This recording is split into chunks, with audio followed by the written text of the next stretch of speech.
और बाबरकत नाम है मेरी तरफ से आप सबको सलाम। आज हम खुदा के जिंदा कलाम में से सीखेंगे। आज के कलाम का अनुमान है हसद क्या है। तो आए खुदा के जिंदा और निजात बख्श पाक कलाम में से पहला सामुएल की किताब 18 बाब 6 था 9 आयात। जब दाऊद उस फिलिस्ती को कत्ल करके लौटा आता था और वो सब भी आ रहे थे, तो इसराइल के सब शहरों से औरतें गाती और नाचती हुई दफों और खुशी के नारों और बाजों के साथ सौल बादशाह के इस्तकबाल को निकली। और वो औरतें नाचती हुई आपस में गाती जाती थीं कि सौल ने तो हजारों को पर दाऊद ने लाखों को मारा। और सौल नहायत खफा हुआ क्योंकि वो बात उसे बुरी लगी, और वो कहने लगा कि उन्होंने दाऊद के लिए तो लाखों और मेरे लिए फक्त हजारों ही ठहराए। सो बादशाही के सिवा उसे और क्या मिलना बाकी है। सो उस दिन से आगे को सौल दाऊद को बदगुमानी से देखने लगा। आमीन आमीन। खुदा के जिंदा और निजात बख्श पाक कलाम के पढ़े सुने जाने पर खुदा की खास बरकतों खुदावंद का शुक्र। तो मेरे चीजों, जैसा मैंने पहले बताया है कि आज के कलाम का अनुमान है हसद क्या है। जब दाऊद ने फिलिस्ती जोलियत को कत्ल किया, उसको मारा, तो इस्राएल की औरतें उसके इस्तकबाल को निकली और वो गाती थी कि सौल ने तो हजारों को मारा, दाऊद ने लाखों को मारा। क्योंकि दाऊद अभी अपने मनसब पर नहीं बैठा था, सौल ही बादशाह था इस्राएल का। तो सौल उस पर हसद करने लगा और शक करने लगा। जब इस्राएल के लोग दाऊद की फतह पर उसकी तारीफ और खुशी मना रहे थे, तो सौल के दिल में हसद आया कि बादशाह तो मैं हूं, तारीफ दाऊद की हो रही है। और औरतें गा रही थी कि सौल ने तो हजारों को मारा, दाऊद ने लाखों को मारा। तो मेरे जीजों, सौल ने उसके दाऊद के खिलाफ दुश्मनी का मुजाहरा शुरू कर दिया, यहां तक कि दाऊद की जान के ख्वाह हो गया। सौल दाऊद को कत्ल करना चाहता था। क्यों? कि दो बातें उसके दिल में बैठ गई। एक, हसद करने लगा कि लोग दाऊद की तारीफ करते हैं, मेरी तारीफ नहीं कर रहे, मेरी शान को घटा रहे हैं, दाऊद की शान को बढ़ा रहे हैं। तो मेरे जीजों, शक इसलिए करने लगा कि इस्राएल के लोग दाऊद को बादशाह बनाना चाहते हैं, और कहने लगा कि खुदा अब दाऊद के साथ है और मुझे उसने छोड़ दिया है, मुझे खुदा ने छोड़ दिया है। तो यह हकीकत में था। तो मेरे जीजों, देखते हैं कि हसद क्या है। हसद हकीकत को ना मानना हसद है। हसद किसी एक शख्स दूसरे शख्स को उसकी तारीफ होते हुए, उसकी इज्जत देखते हुए, उसको पजीराई पाते हुए अंदर ही अंदर जलने लगता है, उसको कहते हैं हसद। जिस तरह पीछे पैदाइश के मुताबिक देखते हैं, पैदाइश की किताब 4 बाब 3 और 7 आयत।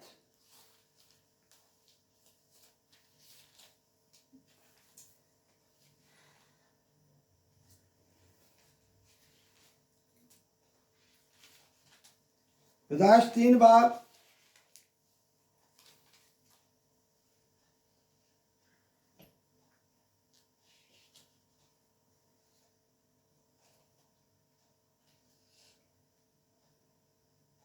4 बाब 3 ता 7 आयत।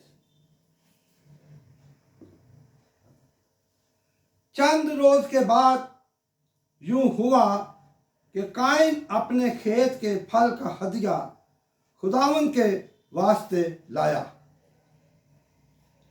और हाबिल भी अपनी भेड़ बकरियों के कुछ पलोठे बच्चों का और कुछ उनकी चर्बी का हदिया लाया।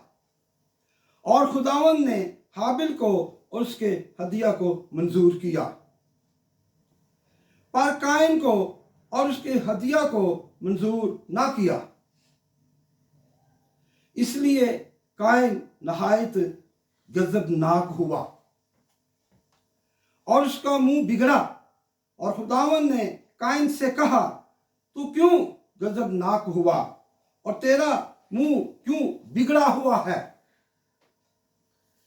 अगर तू भला करे तो क्या तू मकबूल ना होगा, और अगर तू भला ना करे तो गुनाह दरवाजा पर दबका बैठा है और तेरा मुश्ताक है, पर तू उस पर गालिबा। आमीन। तो मेरे जीजो, हसद दिल को काला कर देता है।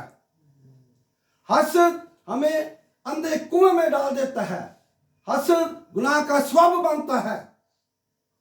जिस तरह पैदाइश के मुताबिक अभी जो हवाला पढ़ा गया है काइन और हाबिल का, 4 बाब 3 ता 7 आया तक, जब दोनों भाई खुदा की हजूरी में अपने हदिया को लेकर पहुंचे, हाबिल के हदिया को और हाबिल को खुदा ने कबूल कर लिया और काइन के हदिया को और काइन को कबूल ना किया। आप देखना है कि काइन के हदिया को कबूल क्यों ना किया। इसलिए कि हाबिल अपने पूरे ईमान के साथ खुदा की हजूरी में हदिया लेकर पेश हुआ। खुदा ने हाबिल के हदिया को कबूल कर लिया तो उसके भाई काइन के दिल में हसद पैदा हो गया, उसकी जिंदगी में हसद शामिल हो गया, गुस्से हुआ, उसको गुस्सा आया हसद के साथ अपने भाई पर। तो खुदा यहां कह रहा है इस हवाला में, और खुदावन ने 6 आयत से, और खुदावन ने काइन से कहा, तू क्यों गजबनाक हुआ और तेरा मुंह क्यों बिगड़ा हुआ है? अगर तू भला करे तो क्या तू मकबूल ना होगा? खुदा कह रहा है कि अगर तू किसी के साथ भलाई करेगा तो क्या तेरे साथ भलाई ना होगी, तू मकबूल ना होगा। आगे देखते हैं, और अगर तू भला ना करे तो गुनाह दरवाजा पर दबका बैठा है और तेरा मुश्ताक है, पर तू उस पर गालिबा। आमीन। मेरे अजीजों, जो हसद है, हसद, आज हमने खुदा के जिंदा कलाम में से सीखना है। जैसे मैं बता रहा हूं कि हसद, एक इंसान जब दूसरे इंसान को तरक्की पाते, पजीराई पाते देखता है तो अंदर ही अंदर जलना शुरू कर देता है। इसको हसद कहते हैं। जिस तरह काइन ने अपने भाई हाबिल पर हसद किया, और खुदा कह रहा है कि काइन तेरा मुंह क्यों बिगड़ा हुआ है? अगर तू भला करेगा तो तू मकबूल ना ठहरेगा। हालेलुया।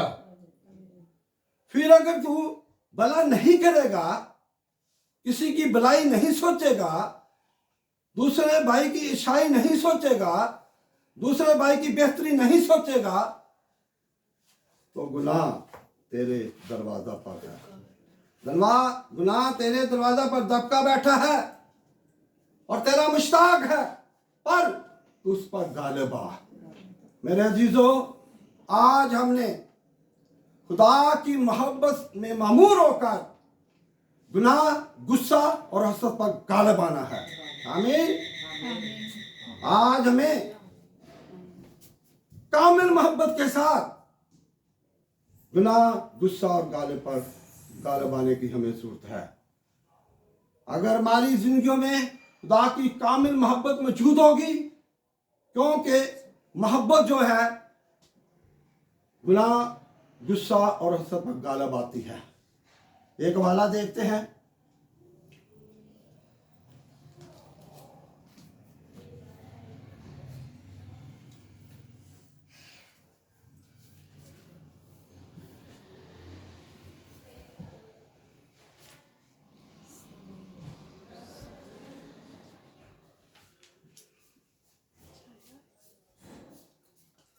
पहला करंथियों का खत 13 बाब 4-6 आयत।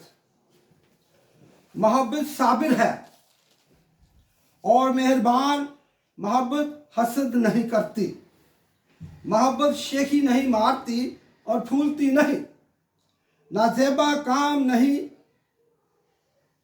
अपनी बेहतरी नहीं चाहती, झंझलाती नहीं, बदगुमानी नहीं करती, बदकारी से खुश नहीं होती, बल्कि रास्ते से खुश होती है। आमीन। आमीन। मोहब्बत जो है सारे बदी के कामों पर पर्दा डाल देती है।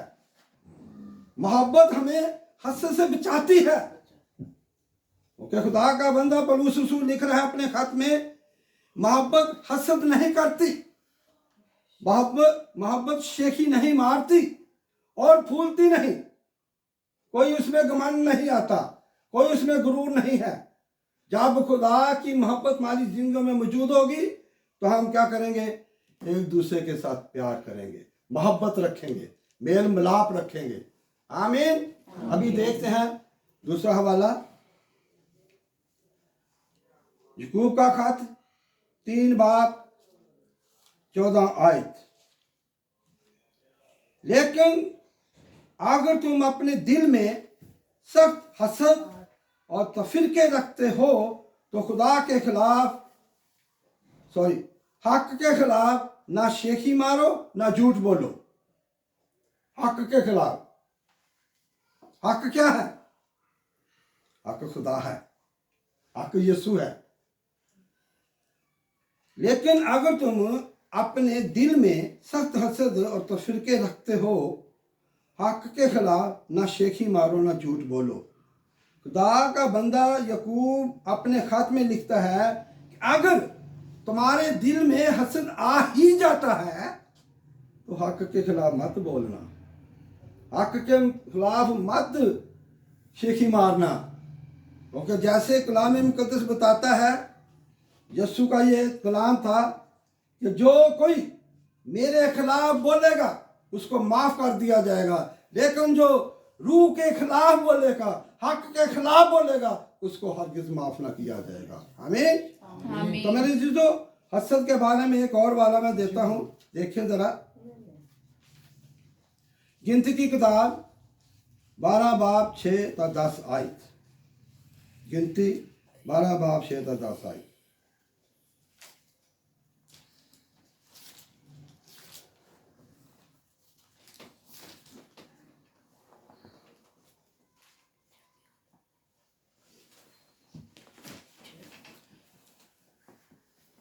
गिनती की किताब 12 बाब 6-10 आयत। तब उसने कहा, मेरी बातें सुनो, अगर तुम में कोई नबी हो तो मैं जो खुदावंद हूं उसे रोया में दिखाई दूंगा और ख्वाब में उसे बातें करूंगा। पर मेरा खादिम मूसा ऐसा नहीं है, वो मेरे सारे खानदान में मानतदार है। आमीन। आमीन। आगे देखते हैं 8 आयत से, मैं उससे वहमों में नहीं बल्कि रूबरू और सरी तौर पर बातें करता हूं और उसे खुदावंद का दीदार भी नसीब होता है। सो तुमको मेरे खादिम मूसा की बदगोई करते खौफ क्यों न आया? और खुदावंद का गजब उन पर भड़का और वो चला गया और अबर खैमा के ऊपर से हट गया और मरियम कोट से बर्फ की मानो सफेद हो गई। और हारून ने जो मरियम की तरफ नजर की तो देखा कि वो कोड़ी हो गई है। आमीन। आमीन। मेरे जीजो, जब मूसा खुदा का नबी था, हारून काहिन था, जब मरियम और हारून ने खुदा के मंसूह के खिलाफ, मूसा के खिलाफ बगावत करनी शुरू की, बोलना शुरू किया, बगावत की, उनके दिल में हसद आ गया। वो कहने लगे कि क्या तू ही ज्यादा बातें खुदा से कर सकता है, हम नहीं बातें कर सकते। लेकिन खुदा क्या बता रहा है, अगर कोई नबी हो तो मैं उसे ख्वाब में रोया में दिखाई दूंगा, लेकिन मेरा बंदा खादिम तो मेरे खानदान में इमानतदार है, वो मेरा ममसूह है। तो है बच्चों, मरियम और हारून को खुदा ने कहा कि तुम्हें ये डर न लगा कि मेरे ममसूह के खिलाफ बोले, मेरे ममसूह के खिलाफ, मेरे नबी के खिलाफ, मेरे बंदा के खिलाफ तूने बगावत शुरू कर दी है।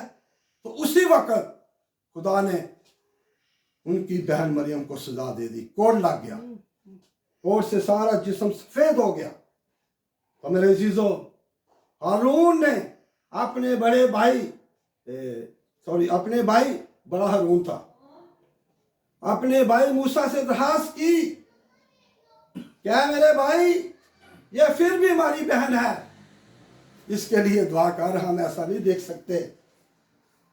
मूसा खुदा की दूरी में झुका तो खुदा ने उसके गुनाहों को माफ कर दिया, शिफा दे दी। तो मेरे जीजो, ये खुदा की कुदरत है। मत किसी के खिलाफ हसद करें, मत किसी के खिलाफ बगावत करें, मत किसी के खिलाफ बदगुमानी करें। ये कोई पता नहीं है खुदा किसकी जिंदगी में शामिल है। तो मेरी जीजो, आज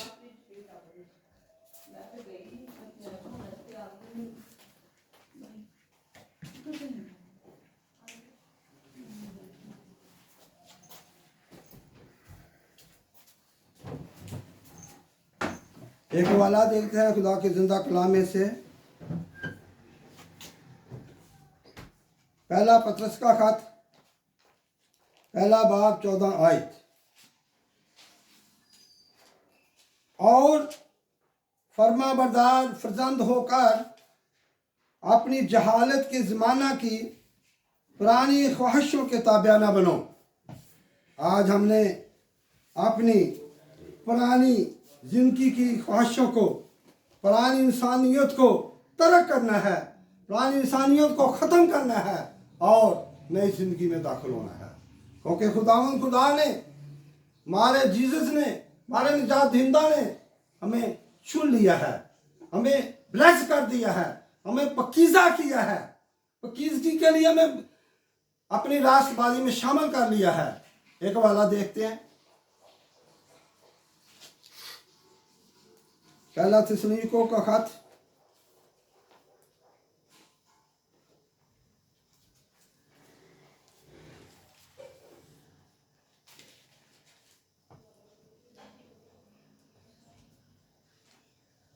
पौलुस रसूल का पहला खत थिस्सलुनीकियों की कलीसिया के नाम 4 बाब 7 आयत और 8 आयत। इसलिए कि खुदा ने हमको नापाकी के लिए नहीं बल्कि पाकीज़गी के लिए बुलाया है। पस जो नहीं मानता वो आदमी को नहीं बल्कि खुदा को नहीं मानता जो तुमको अपना पाक रूप देता है। आमीन। आमीन। खुदा का बंदा पौलुस रसूल लिखता है कि जो इस पैगाम को नहीं मानता वो खुदा को नहीं मानता, किसी के पैगाम को। आज मेरे और आपके निजात दहिंदा ने, आज मेरे और आपके यीशु ने हमें पाकीज़गी में बुलाया है, हमें रासबाजी में, अपनी रासबाजी में शामिल कर लिया है। आज हमने अपनी जिंदगियों में किरदार पैदा करते हुए खुदावंद के नाम को जलाल देना है। क्योंकि वो हस्ती, वो अब्दी बादशाह, वो जलाल का बादशाह इज्जत, तमजीद और तारीफ के लायक है। आमीन। तो मेरे चीजों,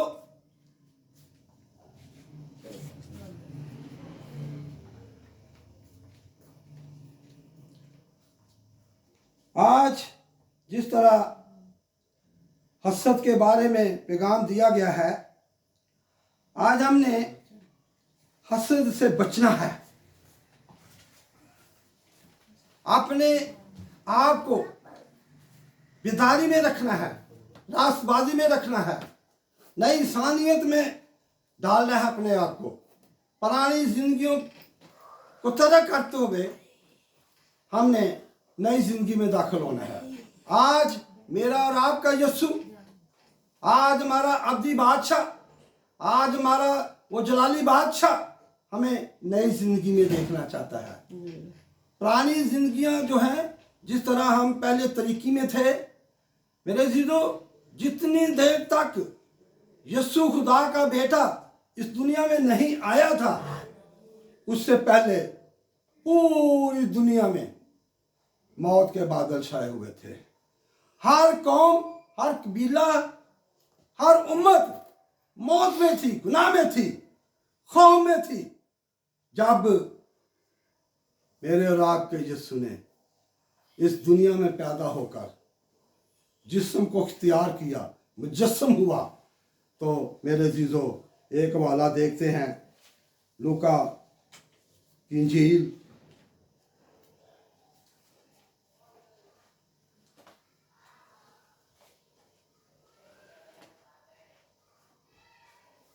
लूका की इंजील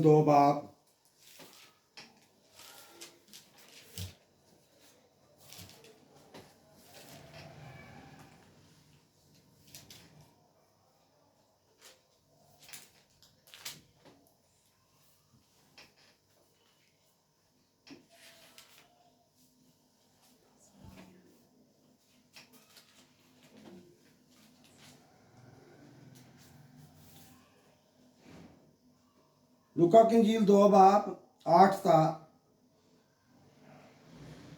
11 आयत तक। उसी इलाका में चरवाहे थे जो रात को मैदान में रहकर अपने गल्ला की निगहबानी कर रहे थे, और खुदावंद का फरिश्ता उनके पास आ खड़ा हुआ और खुदावंद का जलाल उनके चगिर्द चमका और वो नहायत डर गए। मगर फरिश्ता ने उनसे कहा, डरो मत, क्योंकि देखो मैं तुम्हें बड़ी खुशी की बिशारत देता हूँ जो सारी उम्मत के वास्ते होगी कि आज दाऊद के शहर में तुम्हारे लिए एक मुनज्जी पैदा हुआ है, यानी मसीह खुदावंद। और इसका तुम्हारे लिए ये निशान है कि तुम एक बच्चा को कपड़े में लिपटा और चरनी में पड़ा हुआ पाओगे। आमीन। आमीन। तो मेरे चीजों, जिस तरह मैं पहले बता रहा था कि मसीह यीशु के आने से पहले हर कबीला, हर उम्मत, हर जो भी पूरी दुनिया के लोग सब क्या थे? तरीकी में थे, अंधेरे में थे, मौत में थे। लेकिन जब कलाम मुकद्दस के मुताबिक बताया गया है कि यीशु इस दुनिया में पैदा हुआ, तो लिखा है कि रात के वक्त खुले मैदान में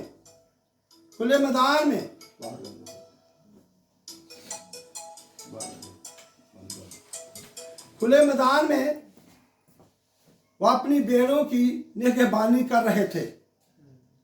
तो लिखा है कलाम मुकद्दस के मुताबिक कि उनके चौगिर्द खुदा का जलाल चमका। तो लिखा है कि वो डर गए, क्योंकि उससे पहले उन्होंने कभी ऐसी रोशनी, कभी ऐसा नूर, कभी ऐसा जलाल नहीं देखा था।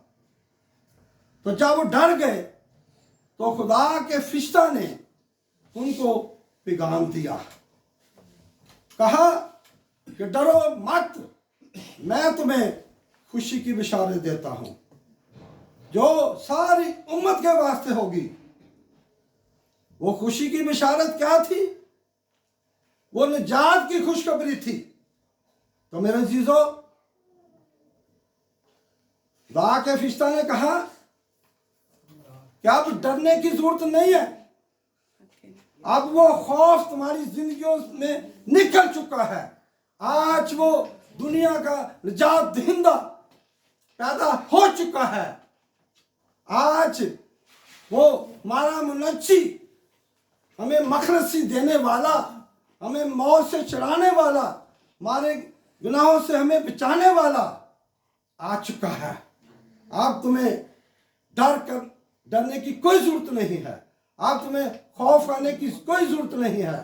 लेकिन आज मेरे अजीजों, हमें अपने यीशु बादशाह को देखते हुए कि जिसने उस पूरे विजन को पूरा करके जो बाप ने उसे सौंपा था, हमें बचा लिया।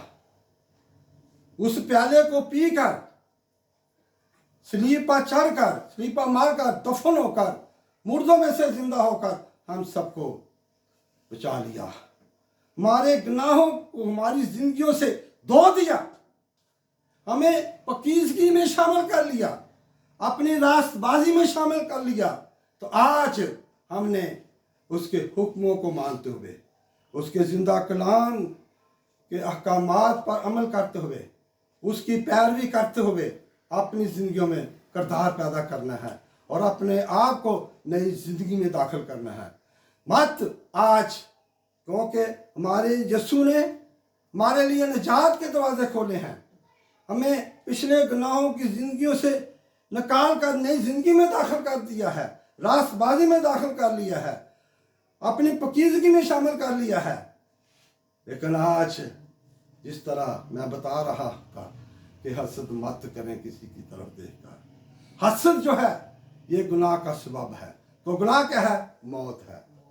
क्योंकि हमारे यीशु ने तुम्हें एक बार अपने बाप के हुक्म को मानते हुए उस विजन को मुकम्मल करके, उस मिशन को मुकम्मल करके उस प्याले को पी लिया, और उस प्याले को पीकर हम सब के लिए निजात के दरवाजे खोल दिए।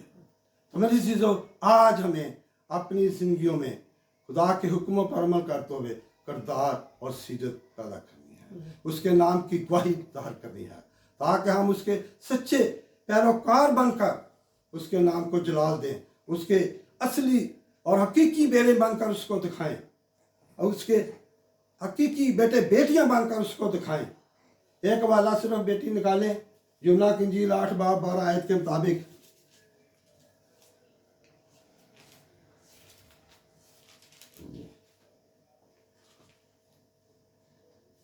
आठ बाब 12 आयत पढ़े जरा ऊंची आवाज से।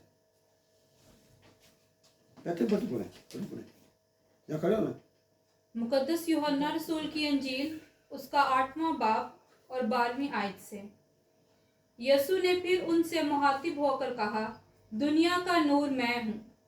जो मेरी पैरवी करेगा वो अंधेरे में ना चलेगा बल्कि जिंदगी का नूर पाएगा। आमीन। आमीन। आज हम नूर में शामिल हैं। आज हमारी जिंदगियों में नूर होना चाहिए। खुदा ने हमें चुना है, खुदा ने हमें बरकत दी है, खुदा ने हमें सिलेक्ट किया है। यूना की इंजील 15:16 के मुताबिक भी यीशु कहता है कि तुमने मुझे नहीं चुना बल्कि मैंने तुम्हें चुन लिया है। तो मेरे चीज़ों, आज हमें यीशु ने अपनी पकीज़गी में शामिल किया है, अपनी रासबाजी में शामिल कर लिया है। हमने पुरानी इंसानियत को तर्क करते हुए नई ज़िंदगी में दाखिल होना है और खुदा के हुक्मों पर अमल करते हुए नई ज़िंदगी में चलना है। उसके हुक्मों की पैरवी करनी है और उसके पैरवी करते हुए नूर के फर्जंद बनना है। आमीन। आज का जिंदा कलाम आज जमात के लिए, पूरे घराने के लिए भाई से बरकत हो। खुदा हम सबको बरकत दे। आमीन।